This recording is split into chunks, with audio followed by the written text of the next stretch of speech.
What is going on, everybody? It's the Frost, and we're here for our Monday Night Raw review for Cyber Monday on November the 30th, 2020. We are 1 month away from 2020. Can it come? 2021, I'm sorry. Could it come faster? I mean, come on. Seriously, come on. It needs to come. 2020 has been an absolute disaster, and we're not going to get into why, but tonight's show we had a moment of bliss with Randy Orton. A triple threat final elimination. Last chance winner goes on to face Drew McIntyre at TLC. Now, the rumor going around it was going to be Braun Strowman versus Drew McIntyre at TLC. Unfortunately, during the 5-on-5 sweep of the SmackDown men's team, Braun Strowman suffered a knee injury apparently. So that's why he attacked Adam Pearce last week and was suspended indefinitely. Now, I must be mistaken or anything. I didn't see Adam Pearce this week, unless I missed something. We have a moment of bliss. Bliss has a small cage next to her with a baby doll inside. I was wondering what that was, and I saw that. I'm like, what in the hell is this thing? Is this supposed to be her representation of in the Firefly Funhouse? And it didn't look like any normal baby doll. It looked creepy. Out comes Randy Orton. We see what happened last week with the Fiend costing Randy Orton his shot at the WWE Championship Elimination Tournament. The triple threat we're going to have later in the night by spooking Randy Orton and then AJ beating him. Bliss says she can't believe Wyatt would do that, but doesn't know why he did. Orton has known Wyatt for a long time, but hasn't formally met the Fiend yet. But Bliss hasn't she? She says he is her best friend. Orton says he and the Fiend actually have a lot in common, but Fiend wears his pain and suffering where everyone can see it. While Orton keeps it tucked away, suppressed so he can blend in. Orton mentions how they both hear voices, but Wyatt hears him. Orton mentions finding Wyatt's weakness. I need to find his weakness, his vulnerability years ago, and burning it down.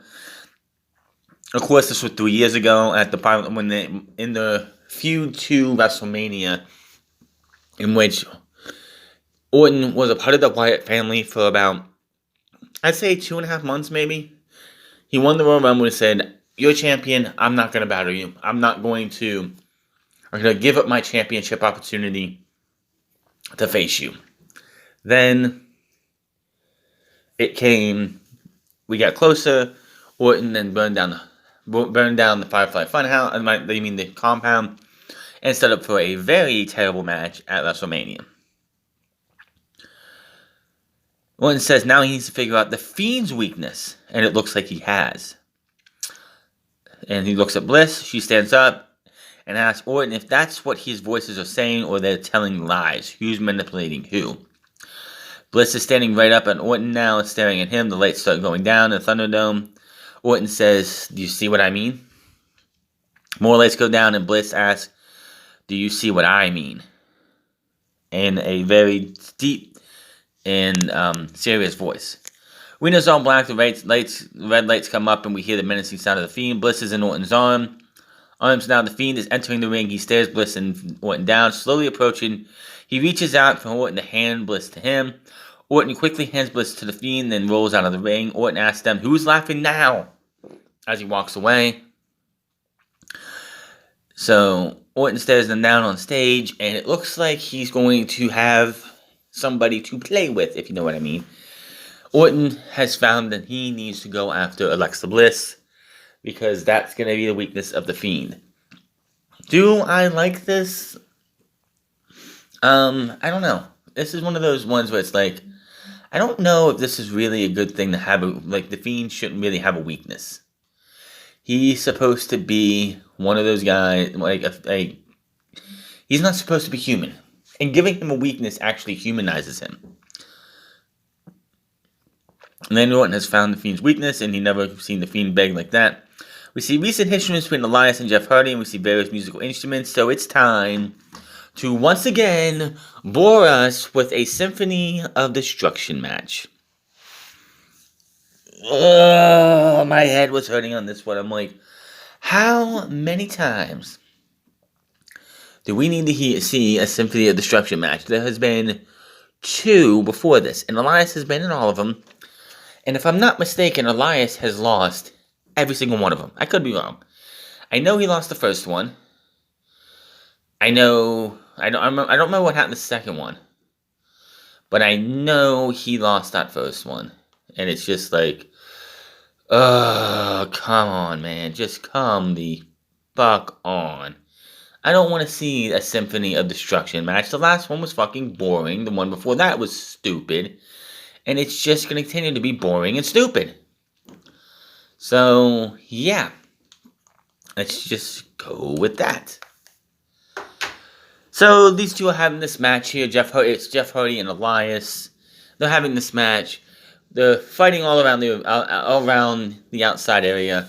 All of a sudden, Jeff Hardy gets thrown into a piano, and Elias is looking, and the piano lid is waving, is like bouncing up and down for some reason. Lifts it up. There's our truth. The current 24/7 I-95 7-Eleven Intercontinental Champion is now hiding in a piano, which, honestly, if it wasn't for this match, that's a good place to hide, because who's going to look in a piano? So, he gets out, he starts running, a bunch of the goons come through, and then Drew Gulak gets tossed over by Jeff. Elias and Jeff Hardy break guitars over Lindsay Dorado, Grand Metalik, and Drew Gulak, respectively. And we go back to the match. So, did I miss anything before that? No.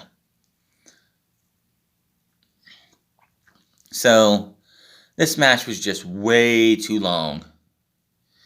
Just way too long and boring. Now, somehow, Elias goes to the rampart of the car in the Hardy, but Hardy moves and Elias shoves the wood into the speaker, causing a spark and electrocuting him.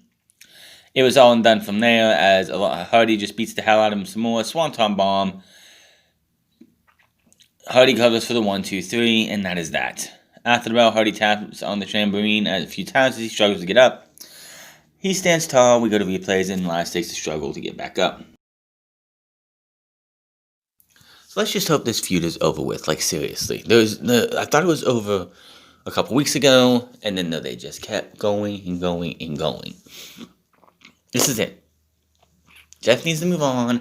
Elias can be his entertainer if he wants and bother somebody else. Jeff won. It's over. So to come, Matt Riddle versus Keith Lee versus AJ Styles for the WWE title shot at TLC. We see backstage Keith Lee warming up. Matt Riddle comes up, and I swear they tell Matt Riddle, hey Matt, go to the back, go to your room, go get high, and then come out here and cut these promos with AJ and Keith Lee and everyone else, because it's just garbled nonsense. I don't know what the hell he's even talking about half the time. It's Matt Riddle, I guess that's who he is, but man, is it cringe as shit. So, we get a promo with the New Day for the Shop Cyber Monday deal, which Monday Night Raw has been on TV on Monday every single year since 1993. WWE, a couple of years ago, did Taboo Tuesday and Cyber Sunday as pay-per-views, which is where apparently we got to vote on who wrestled in what matches and what stipulations were going to happen.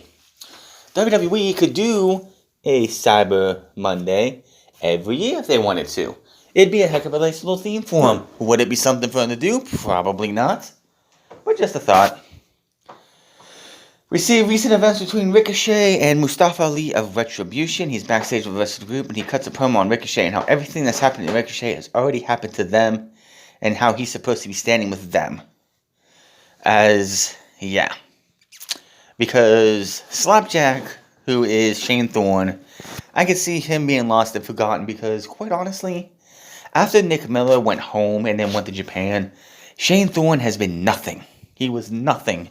It was TM61 and the Mighty, as they were known later on. That was what he was. He was never anything after that. SlapJack speaks and talks about how when everyone else discarded him, Ali saw him as a weapon for retribution. Ali says Ricochet decided against joining the group, so tonight, SlapJack will make him face the consequences, and maybe, just maybe, Ricochet will see what Ali sees. And we have this match. We see a Twitter video promo where Ricochet talked about how he needs to be better than Ali. Poses on the corner, and we go to commercial break. So we have this match, and basically this match was what you saw on Friday when the Mysterios kept interfering in Buddy Murphy's match against Baron Corbin. It was Ali and SlapJack by themselves. Then after a while, Mace and T-Bar came out to cause interference. And basically it was 4-on-1. It was 4-on-1. I mean, Dana Brooke did come out and slapped Mustafa Ali because of Reckoning's attack a couple weeks ago, costing her a chance at Survivor Series. And yeah, that just they said, what did we do on Friday? Let's do that tonight. Only it's gonna be, instead of having baby faces be like distracting and trying to stop a heel from winning, let's have a bunch of heels do that to a face. So that's pretty much what happened in this match. SlapJack gets the win with a chaos lead. He did like a twisting neck breaker and got the pin. Ricochet is down. He's surrounded by them. They taunt him after the loss. We look at, and this was something that I don't understand what they're doing. WWE had instructed Tom Phillips and them to pretty much like celebrate the return of Drew McIntyre. And what an amazing year Drew McIntyre has had. The guy won the title 2 weeks ago, lost to Roman Reigns, and then missed last Monday. You make it seem like the WWE champion had been gone for a month, or a month or two. Like, why are we? I know Drew McIntyre had a hell of a year. We still have 31 days left in the year. Yeah, tell me about it. I really wish those 31 days would end very soon. But 31 days left in the year. And they're already celebrating Drew McIntyre's 2020 as if it's over. If you're going to do something like this, you would do it on the last one. I don't know why they're doing this tonight. They showed highlights of him winning the title, him eliminating Lesnar, winning the title at WrestleMania, his matches with Drew McIntyre, all that stuff, all night long. It just wasn't once. And it's like, why are they doing this? I know Drew McIntyre did a huge thing this year, broke through the glass ceiling, and became WWE champion not once, but twice. Why are they making it it's like, I just don't understand why they're doing it like this. It's so goddamn cringe. Mr. Josh Morrison in the ring for another must-not-see edition of the Miz TV. They play the match against Drew McIntyre and Sheamus. That is going to be your main event with Miz and Morrison. They bring out Sheamus to talk. They want to pretty much drive a wedge between these two. Because Sheamus hasn't been WWE champion since 2015. And Drew McIntyre's champion now, twice in 1 year. And they're just not happy about it. It's like they want to try and cause him to turn on Drew McIntyre because, of course, Miz is Mr. Money in the Bank. So if they had a 3-on-1 advantage, what would that mean for Drew McIntyre? Well, we might see a new WWE champion. Does that happen? We'll talk about it later. Of course, Sheamus is not a dummy and wasn't born yesterday, so he's not going to fall for this bullshit. So they talk for a bit, and then he gets up, he punches him, and they have a brawl. Miz, of course, gets the Money in the Bank briefcase. They beat up on Sheamus and leave him laying. No Drew McIntyre to help him out. So, oh my goodness. The tension picks up. Oh yeah, we already did that. So yeah, I'm so tired of these talk shows. Moment of Bliss was okay because of the way her character is going and how it's leading to something more with her. She's building her character up. Miz TV is just two guys sitting down, laughing and making fun of people and trying to put out these stupid dad jokes that nobody wants to laugh about.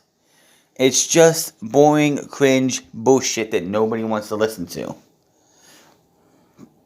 So to come, Shayna Baszler and Nia Jax will take on Asuka and Lana again in a non-title match. Again. We see a Miz around the moment. I don't really give a shit about what happened last week between Lana and Asuka winning because of everything that was going on. And then we get to that match. Before the match, we see Lana and Asuka. Well, Asuka talking in Japanese. Lana just, shaking around, just like trying to get all energized and stuff. And then they go to the ring. Now, before we get to the match, Sarah Schreiber is backstage with the tag team champions, Nia Jax and Shayna Baszler. Jax says last week was a fluke. Baszler says she was doing her part but fighting Asuka while Jax was busy not putting Lana through a table. Baszler thinks it was Jax's fault. Jax reminds her who got pinned. Jax says there will be no mistake tonight. They will bring Asuka to her knees and then put Lana through a table. Of course, Baszler's like, as an athlete, losing to Asuka is, it's fine. She's fine with that because it's Asuka and how badass Asuka is. But losing to Lana? Are you kidding me? What a joke. So, we have this match. And this was the bad guys beat up on Lana for a bit. Asuka somehow gets tagged in. They allow, Lana tags in Asuka. Asuka goes batshit crazy on all of them for a while. Lana tags back in. And she gets beat up some more. Lana tags herself in towards the end of the match, climbs to the top. Lana leaps and hits a crossbody, but Baszler rolls through and comes up and applies the carry through the clutch. Of course, Lana is trying to get the tag, but Nia Jax pulls Asuka down. No chance that's going to happen. She's got her down in the carry through the clutch. Asuka was able to get into the ring, sliding knee into Shayna's head. She is out. You could have counted to 20. Lana crawls on top of Shayna Baszler. 1, 2, 3. Lana pinned Shayna Baszler. Lana pinned Shayna Baszler. What in the literal fuck? That has got to be some of the most back-ass woods booking I have ever seen. Are you fucking kidding me? Lana, of all people, pinned Shayna Baszler. Wow. Now, this is obviously going to probably lead to TLC. Asuka's not putting her title on the line. Maybe she will. Maybe they'll do something where it's like, it's going to be obviously probably going to be a tables match. And maybe, just maybe, they'll do something where both titles on the line. If Baszler or Jax go through the table, then Asuka and Lana are the tag team champions. If Asuka goes through the table, then the woman who put Asuka through the table is the Raw Women's Champion. Would they do that? Most likely not, but the tag team titles will probably be put on the line. And I hate to say this, but they're probably going to do Asuka and Lana as the women's tag team champions. Wow. This is worse than Nitro. This is worse, and I'm going to say this is worse than David Arquette winning the WCW World Heavyweight Championship. Or it's around there. If it's not, we're getting there. Wow. Drew McIntyre posted Sheamus backstage. Sheamus is a bit upset about what happened on Miz TV, joking and thanking Drew for helping him out. He says if the roles were reversed, he would do the same thing. Drew gets hyped up and on the same page and asks if they're ready to knock the heads off these two Muppets. Sheamus says that was just the appetizer. And tonight is the main course. Let's finish these Muppets. They slap on wrists, and that is that. Back to the ring, and out come the tag team champions, Xavier Woods and Kofi Kingston. But it's a singles match. Xavier Woods taking on Cedric Alexander. if you didn't hear the news last week that G4, well, of course we knew G4 is coming back next year, and Xavier Woods has been campaigning to be a host of G4, and I think it was last Wednesday or Tuesday or even on Thursday or Friday, it was announced that Xavier Woods is going to be a host of on G4. What's his show going to be? Hell if I should know, but he is going to be a host. So they mentioned that Kofi talks about celebrating Woods being signed to G4. Woods says he's a future king of the ring. It says it's going to happen, which, yeah, it's not. That's something that you're only going to be able to do in video games, Woods. I'm sorry. His love of video games. He thanks everyone who supported Up Up Down Down. Anybody who's ever been on the Up Up Down Down channel. The Hurt Business has failed to capture the tag team titles several times. And they do. And Kofi's like, to practice your hosting gig, because in a lot of these game ones, you see a lot of highlights and stuff and people talking over that. Why don't you do a little play-by-play of their inability to capture the titles not once, not twice, but 3 times. So we get a little look back on the last 2 weeks. Them losing multiple times, like them losing the tag titles 2 weeks ago, winning by countout, and then losing, the Hurt Business, that is, losing again. Out comes the Hurt Business. They are not happy. And MVP is like, you guys are wrong, though. We are 2-2. In wins and losses, yes. The Hurt Business beat Xavier Woods and Kofi Kingston. I think the second week that Kofi Kingston and Xavier Woods were on Raw. Then, of course, 2 weeks ago, Kofi and Xavier Woods won. Then the Hurt Business last week won by countout and then lost. So they're at 2v2. So this would be the perfect match. These 4 guys right here at TLC in a ladder match. These 4 guys, Shelton Benjamin was the gold standard of ladder matches in the in the end of the Ruthless Aggression era. I know you have the Hardys, the Dudleys, the Hardys, the Dudleys, Edge and Christian for the Attitude Era. But in the Ruthless Aggression era, it was definitely Shelton Benjamin. So having Kofi, Cedric Alexander, Shelton Benjamin, and Xavier Woods in a tag team ladder match would be the perfect way for them to have these guys go up against each other. So we have this match here, and this was a good match. It was a decently good match. Nothing special out of the box, but it was during this match that we saw that Reckoning, aka Mia Yim, will take on Dana Brooke later. Oh, I got some words on that. Because Retribution is just, it's not working out for anybody. So, this match was going on. Cedric Alexander did some stuff. Woods did some stuff. Woods rolls Cedric back in, but he's slow to follow up. Cedric ends up taking advantage with the lumbar check, 1, 2, 3, and Cedric Alexander is your winner.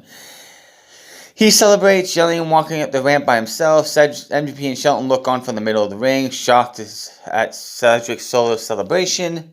So, again, I would love to see these 4 men go into TLC for the tag team titles in a ladder match. That would be great. TLC match, fine, whatever. At least give these guys a match that you have to climb a ladder to get the titles. I think that would be great. We see what happened between Orton and The Fiend in the last week's Raw's main event. Of course, we saw that again. More stuff with Matt Riddle and AJ Styles. Who gives a shit? Sudden death, triple threat match. Keith Lee, Matt Riddle, and AJ Styles. The winner of this match, it was confirmed on this show, the winner of this match will face against Drew McIntyre at TLC. This was a crazy match. This was a good match. We see, of course, what happened earlier in the show with Alexa Bliss and The Fiend and Randy Orton. And then we have Keith Lee waiting for AJ Styles with Omos. So that's his name now. It's not Jordan anymore. He's Omos. Okay, at least it's a name I can say. I mean, Jordan, whatever his last name, holy shit. And out comes Matt Riddle. They have this freaking match. It was great. These guys beat the holy hell out of each other. These guys showed you Hey, I'm getting an opportunity to go against Drew McIntyre at TLC. I'm going to go out there, and I'm going to do everything I can to win this match. But in the end, Lee grabs Matt Riddle, but Riddle lands on his feet. Riddle with the strikes, but it's just anger. It just angers Lee. More back and forth between Riddle and Lee.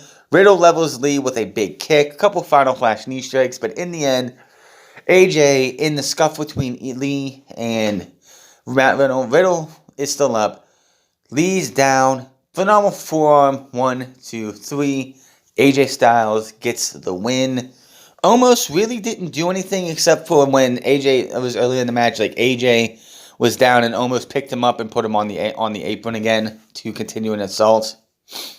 AJ celebrates. It will be him versus Drew McIntyre. Unless Miz cashes in later in the show, then it will be Miz versus AJ Styles. So, yes, it's AJ Styles versus Drew McIntyre. Now, did we not have AJ Styles versus Drew McIntyre at, what was it? Was it Money in the Bank? Was it? No, it wasn't Money in the Bank. Was it?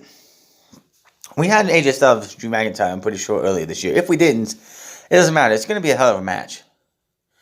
That one I could see definitely being the TLC match or the chairs match, which would be stupid as shit, but I could see those two making it work.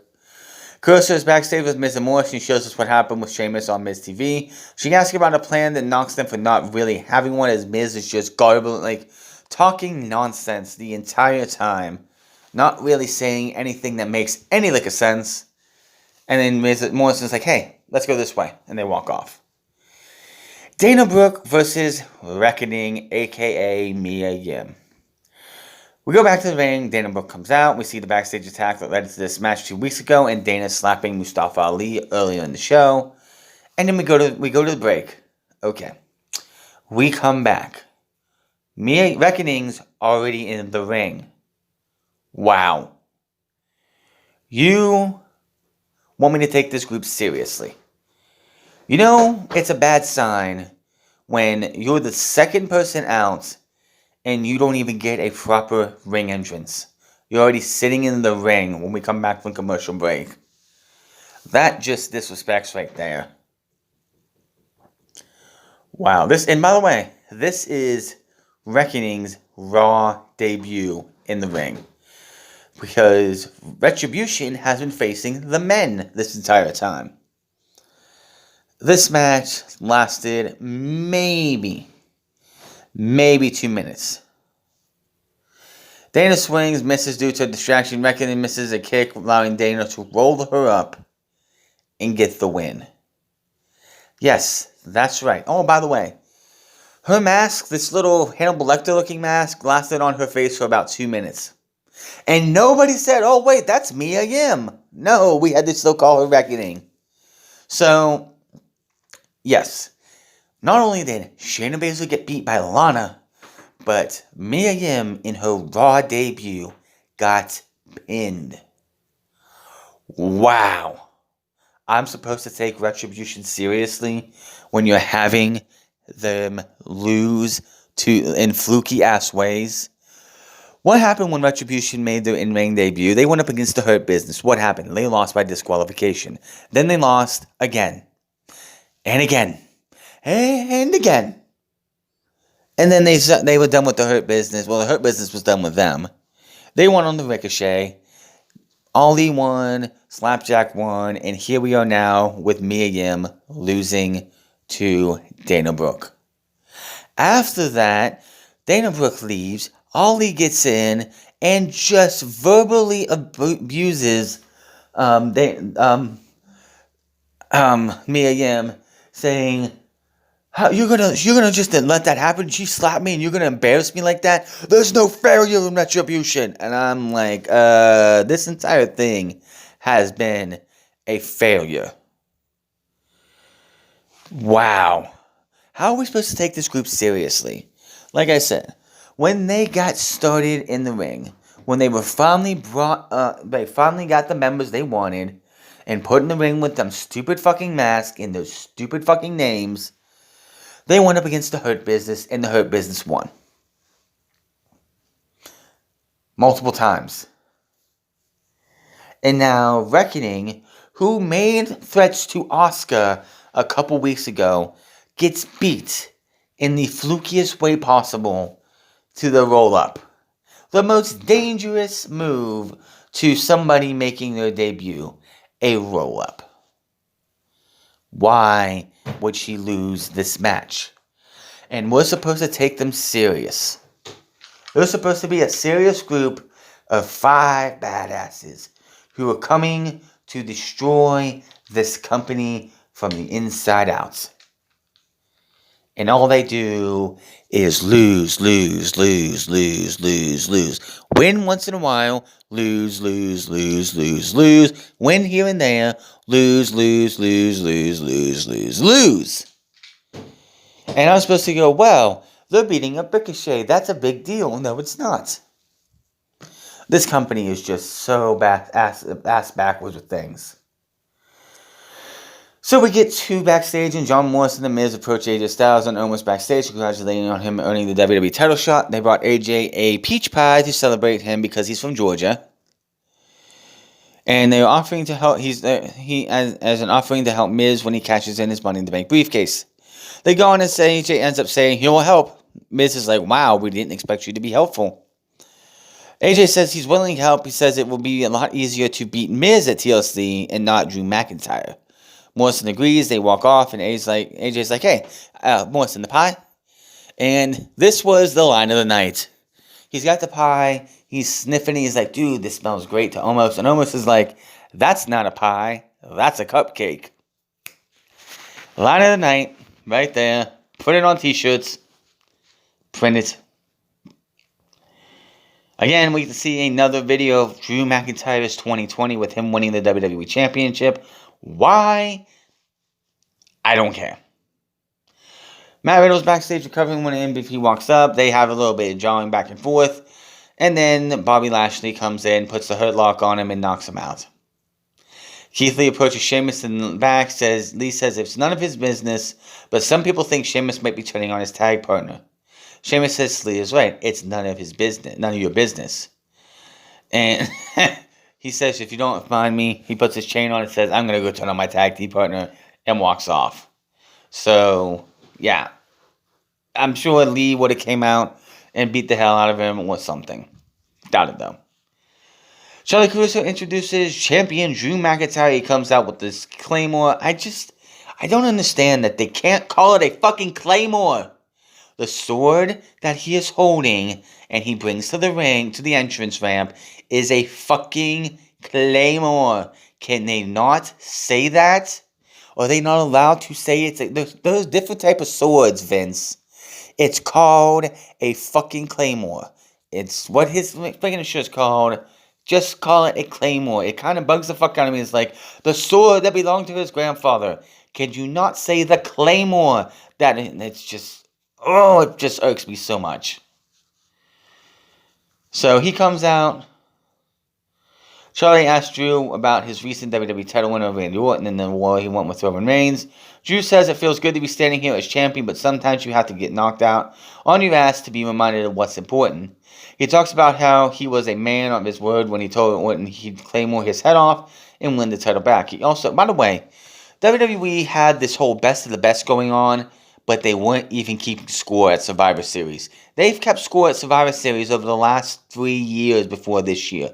16, 17, 18, 19, okay, 4 years, whatever. But this year they didn't. It made no sense.